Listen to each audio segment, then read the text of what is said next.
Thank you, Deputy Speaker. Deputy Speaker, there is no doubt when I'm in Casey talking to my residents and constituents that cost of living is the biggest issue that they face today.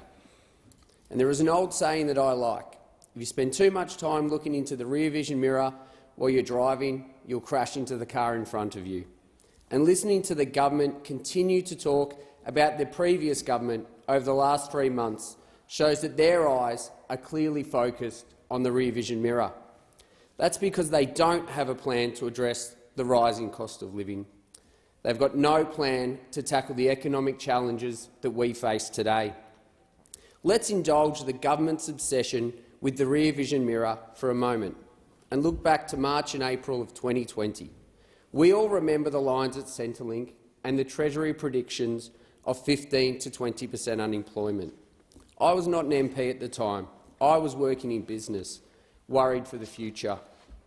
I watched the coalition government ensure that Australia's recovery led the world on economic growth, jobs growth, all with lower debt levels relative to other advanced countries. The coalition government focused on jobs. As we know, the ability to get a job and to keep it gives Australians more opportunities to manage their household budgets and make the best choices for their families. I remember the then Shadow Treasurer saying the test of the government was the unemployment level, with it currently sitting at 3.4%, hitting a 50-year low. The former government well and truly passed that test.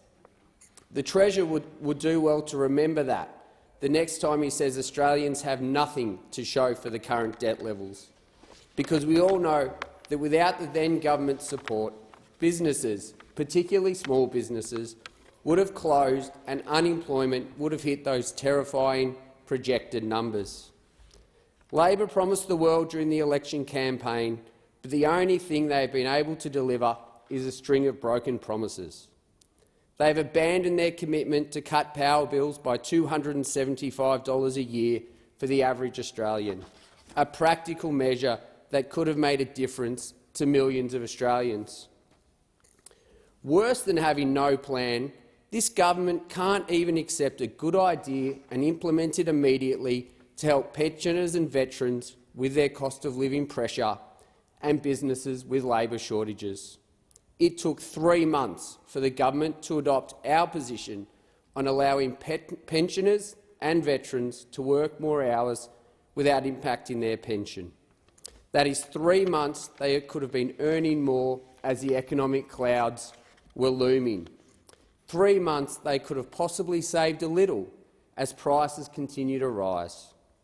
To make pensioners and veterans wait 3 months to announce the policy at the Jobs Summit shows this government will always put politics and optics over the interest of Australians.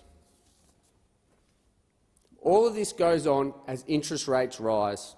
This is already hurting many Australians who are doing it tough. If the Treasurer fails to act, it will mean more pressure on inflation, more pressure on interest rates and higher cost of living for Australian families and small businesses. The single most important thing any government can do to help ease inflationary pressure is to improve their budget position. That's what the coalition government did in government. We saw the largest budget turnaround in over 70 years, in the recent years around $100 billion turnaround. Labor has no plan to reduce the cost of living and no economic plan for Australia. The Labor Party went to the last election promising to run bigger deficits. This was confirmed by the Independent Parliamentary Budget Office. By contrast, the PBO confirmed that the coalition was the only party that went to the election with a pathway to improve the budget bottom line. The coalition's 2022-2023 budget was balancing, and Labor extracted all these efforts. Over the last 30 years, Labor governments have, on average, delivered higher unemployment, higher interest rates and higher electricity prices. This Labor government will do the same. Labor can't manage the economy and can't manage money. I just hope that the government stops looking in the rear vision mirror and focuses on the road ahead. The last thing Australia needs right now is a crash.